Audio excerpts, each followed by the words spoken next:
Comprendre le froid chez les seniors. Saviez-vous qu'à 75 ans, votre corps peut ressentir le froid comme s'il faisait 20 degrés de moins qu'indiqué sur le thermomètre? Bonjour, je suis le docteur Martinez, et sur cette chaîne, nous partageons des secrets pour rendre votre vie après 60 ans plus chaleureuse et plus saine. Si vous aimez ce que vous entendez, abonnez-vous dès maintenant, chaque semaine, de nouveaux outils pour votre bien-être. Imaginez Carmen, une grand-mère de 78 ans qui porte toujours un pull épais en juillet. Ses petits-enfants transpirent en t-shirt, mais elle grelotte sous 2 couvertures. Ce n'est pas un caprice. Avec l'âge, la peau s'amincit comme du vieux papier. La graisse qui nous réchauffe disparaît, et le sang circule plus lentement. Notre thermostat interne perd en précision. Voilà pourquoi, même si la pièce est à 22 degrés C, votre corps croit qu'il fait 15 degrés C. Mais il y a de l'espoir. La solution n'est pas de monter le chauffage au point d'étouffer la famille. Commencez par des couches fines, sous-vêtements thermiques, gilets en laine, chaussettes en coton. Buvez des liquides Tute les 2 heures. Une infusion de camomille réchauffe plus qu'un radiateur. Et voici l'astuce clé. Des mouvements doux toutes les demi-heures. Se lever, étirer les bras, faire 3 pas et se rasseoir. Ainsi, vous relancez la circulation sans fatigue. Demain, nous parlerons des changements de votre peau et vaisseaux sanguins avec l'âge. Mais aujourd'hui, appliquez ces 3 étapes. Carmen le fait déjà et joue maintenant aux cartes sans gants. Vous pouvez y arriver aussi. Le corps évolue. Peau, graisse et circulation. Imaginez le grand-père Jean, assis dans son fauteuil préféré avec une couverture sur les genoux. Le chauffage est à 23 degrés Co, mais ses mains ressemblent à du marbre en janvier. Ce n'est pas juste avoir froid. C'est le résultat de 3 changements silencieux dans son corps.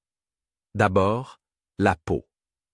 Avec les années, elle devient fine comme de la gaze, perdant jusqu'à 40% de son épaisseur, laissant échapper la chaleur comme une passoire.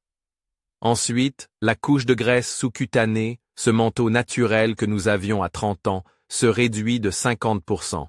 Enfin, la circulation. Les artères perdent leur élasticité, et le sang met plus de temps à atteindre les pieds et les mains. Comment aider le corps? Pour la peau fragile, utilisez des crèmes à l'urée ou à la glycérine. Elles hydratent mieux que l'eau. Au lieu d'un pull épais, essayez 3 couches fines, un sous-vêtement thermique ajusté, une polaire légère et un cardigan ouvert. Ainsi, vous piégez la chaleur sans comprimer les articulations. Pour activer la circulation, faites cet exercice toutes les heures, assis, levez et baissez les talons 15 fois, comme si vous appuyiez doucement sur un accélérateur. Vous pompez ainsi le sang vers les jambes sans effort. Carmen, du chapitre précédent, porte maintenant des chaussettes de compression légère en tricotant. Jean a appris à masser ses mains avec des mouvements circulaires avant les repas. De petits gestes qui trompent le corps, lui rendant la chaleur que le temps lui a volée. Dans le prochain chapitre, nous découvrirons pourquoi notre moteur interne, le métabolisme, ralentit et comment le relancer sans régimes extrêmes. Métabolisme lent. Pourquoi perdons-nous notre chaleur interne? Rappelez-vous Jean, le grand-père du chapitre précédent, qui hier midi a fini sa soupe chaude mais continuait à grelotter.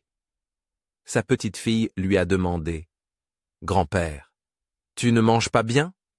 Et il a seulement secoué la tête avec un sourire triste. Ce que Jean ignorait, c'est que son corps, comme celui de tous après 60 ans, a réduit sa production de chaleur interne de 15 à 20%. Le métabolisme, cette usine invisible qui transforme la nourriture en énergie, ralentit. Les mitochondries, ces centrales électriques de nos cellules, tournent au ralenti.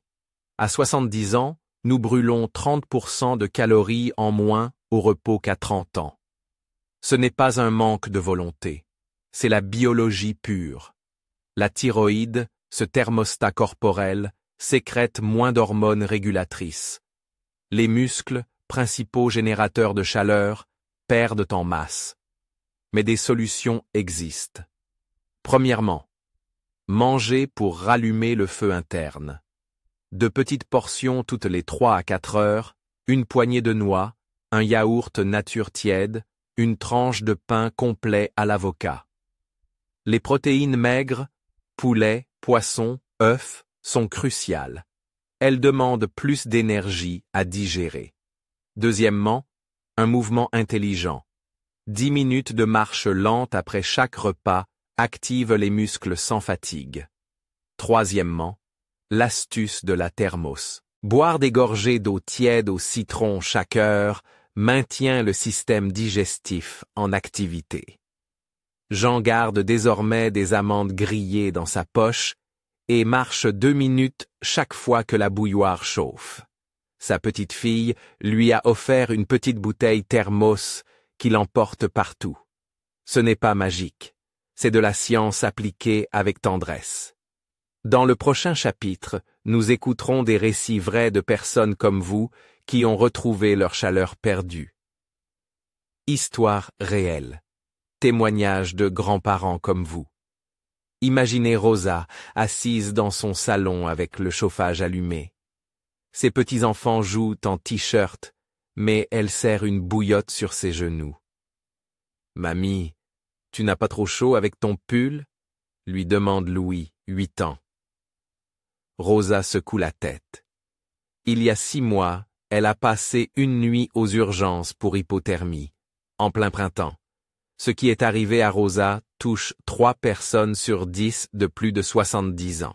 Sa peau, fine comme du papier de riz, laissait fuir la chaleur. La graisse qui la protégeait autrefois en hiver avait diminué de moitié. Sa circulation, lente comme une vieille horloge, n'irriguait plus assez ses pieds. Et son métabolisme, ce four qui la maintenait active, produisait 20% de chaleur en moins. Mais Rosa a changé son histoire. Suivant les conseils du docteur Hernandez, son médecin, elle a commencé par 3 étapes simples. Premièrement, au lieu d'un manteau lourd, elle porte maintenant un sous-vêtement thermique ajusté, un gilet polaire et un foulard en soie autour du cou. Deuxièmement, chaque heure, pendant qu'elle regarde son feuilleton, elle fait l'exercice de l'ascenseur. Monte et descend les talons 10 fois, pompant le sang vers ses jambes. Troisièmement, elle garde dans son sac 2 secrets, une thermos de thé au gingembre et des amandes enveloppées dans un mouchoir. Aujourd'hui, Rosa partage son expérience au centre des seniors. Elle apprend aux autres à porter des chaussettes en laine mérinos sous leurs chaussures habituelles et à masser leurs mains avec de la crème hydratante avant de sortir. « Ce n'est pas magique », dit-elle en tricotant une écharpe. « C'est comprendre que mon corps a besoin d'un coup de pouce, comme quand Louis apprend à faire du vélo. » Le secret, selon le docteur Hernandez, est de combiner physique et social. Rosa organise maintenant des goûters tièdes, soupes et infusions avec ses voisines. En bavardant, elle stimule leur métabolisme. Et quand le froid s'intensifie, son petit-fils lui offre une couverture électrique, qu'elle n'utilise que 20 minutes par jour pour ne pas habituer son corps à la paresse. Comme Rosa, vous pouvez rééduquer votre thermostat interne. Il ne s'agit ni de souffrir en silence, ni de dépenser en chauffage. Écoutez les signaux, appliquez des solutions graduelles, et souvenez-vous que la chaleur humaine, la visite d'un petit enfant ou l'appel d'un ami, réchauffe aussi le corps. Dans le prochain chapitre, nous découvrirons comment choisir vos vêtements couche par couche, même avec la garde-robe que vous possédez déjà. Solution pratique, des chaussettes aux infusions. Madame Elena pose ses mains sur le radiateur, mais ses doigts restent froids comme des galets. Sa petite fille lui apporte une tasse fumante, et en la tenant, la chaleur se diffuse jusqu'à ses coudes. Ce geste simple révèle une vérité scientifique. Avec l'âge, le confort thermique se construit couche par couche, grâce à des stratégies dépassant la température ambiante. La première défense réside dans les pieds. Des chaussettes en laine mérinos ou en coton bio, fines mais denses, créent une chambre d'air chaud. Si les chaussures serrent, optez pour des pantoufles doublées de polaire. Le secret est de laisser de l'espace pour la circulation d'air. Pour les mains, essayez des mitaines en tissu thermique. Elles permettent de saisir des objets tout en gardant les paumes au chaud. Le cou mérite une attention particulière. Un foulard en soie ou en laine légère, noué délicatement, réduit de 30% la perte de chaleur corporelle. Rosa, la dame du chapitre précédent, a découvert qu'en couvrant cette zone, elle évitait les frissons qui la saisissaient même bien couverte. Les infusions sont des thermogéniques naturels. Préparez une thermos de 500 ml d'eau chaude et ajoutez l'une de ces mixtures. 1. Cannelle en bâton, plus clou de girofle, stimule la circulation. 2.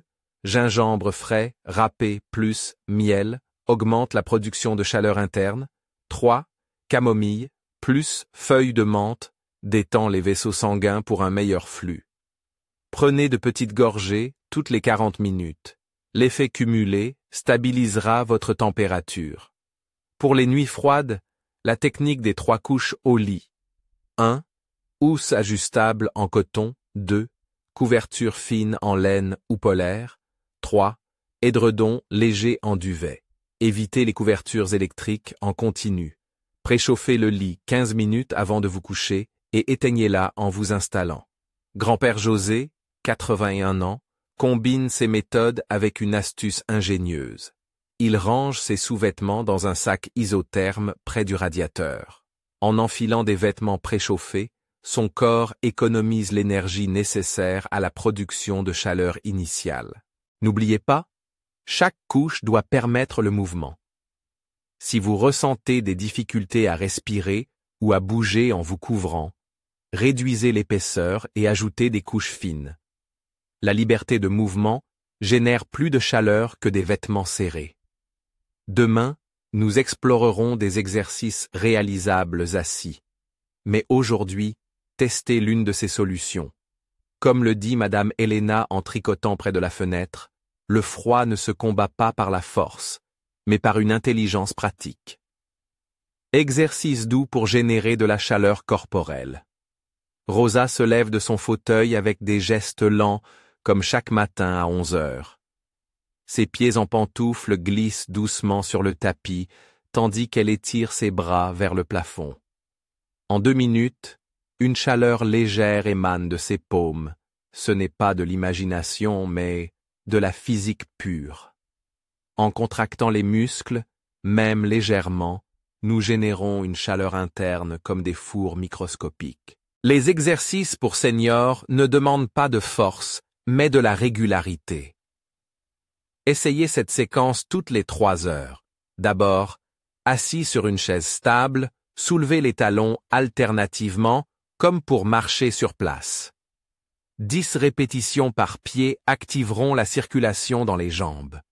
Ensuite, entrelacez les mains devant la poitrine et pressez paume contre paume pendant 5 secondes. Répétez 5 fois. Cela réchauffera doigts et avant-bras. Enfin, le tour d'horloge. Inclinez doucement la tête vers l'épaule droite, puis décrivez un demi-cercle vers la gauche. 3 répétitions libéreront les tensions cervicales et amélioreront l'afflux sanguin vers le cerveau. Le secret réside dans la répétition, non dans l'intensité. Rosa pratique cela en faisant bouillir l'eau pour son thé ou pendant les pubs de son émission préférée. Chaque contraction musculaire, même minime, produit de la chaleur métabolique. Une étude de l'Université d'Oslo montre que 5 minutes de mobilité douce par heure augmentent la température corporelle jusqu'à 0,8 degrés chez les plus de 70 ans. Pour ceux utilisant une canne ou un déambulateur, essayez ceci. Debout, avec appui sur votre aide technique, levez lentement un genou vers la poitrine en alternant les jambes. 5 fois par côté suffiront. Le mouvement génère non seulement de la chaleur, mais prévient la raideur articulaire. Rosa combine désormais ses exercices avec les couches de vêtements fins apprises précédemment. Son petit-fils lui a offert une montre vibrante qui l'alerte toutes les 2 heures pour bouger. Pas besoin de salle de sport ou d'équipement coûteux. Juste d'écouter son corps et de lui offrir le carburant d'un mouvement dosé. Demain, nous parlerons de la chaleur d'un câlin opportun, mais aujourd'hui, essayez un de ces exercices en lisant. Votre thermomètre interne vous remerciera. Le pouvoir de l'affection. Une chaleur émotionnelle qui réchauffe Madame Marguerite caresse la photo de son défunt époux, tandis que la neige frappe la vitre. Sa petite fille entre avec un plateau. Grand-mère, je t'apporte une soupe au poulet et une grille de mots croisés à faire ensemble. En 20 minutes, les doigts de Marguerite passent de pâle à rosé. Ce n'est pas seulement la chaleur du bouillon. Le contact humain libère de l'ocytocine, hormone qui dilate les vaisseaux sanguins. Une étude de l'Institut Karolinska révèle que 15 minutes d'interaction affective élèvent la température cutanée jusqu'à 1,2 degrés chez les seniors. L'isolement refroidit le corps autant que l'environnement. Lorsque nous conversons ou recevons une étreinte, le cerveau active le noyau accumbens, zone liée au plaisir, qui stimule la circulation périphérique. Voilà pourquoi les grands-parents s'occupant d'animaux ou participant à des groupes sociaux souffrent moins d'hypothermie. 3 actions concrètes. 1. Programmez un appel quotidien en prenant votre infusion. Combinez chaleur physique et émotionnelle. 2. Demandez à vos proches de vous masser doucement les mains à leur arrivée. Le toucher active les récepteurs thermiques. 3. Participez même virtuellement à des réunions. Chanter en chœur ou rire en groupe génère plus de chaleur que 3 minutes d'exercice. Marguerite organise désormais des tertulias les jeudis. Tout en échangeant des anecdotes, ses voisines tricotent des chaussettes en laine pour la maison de retraite. Le froid devient tolérable quand l'affection entretient le feu intérieur qu'aucune couverture ne peut imiter.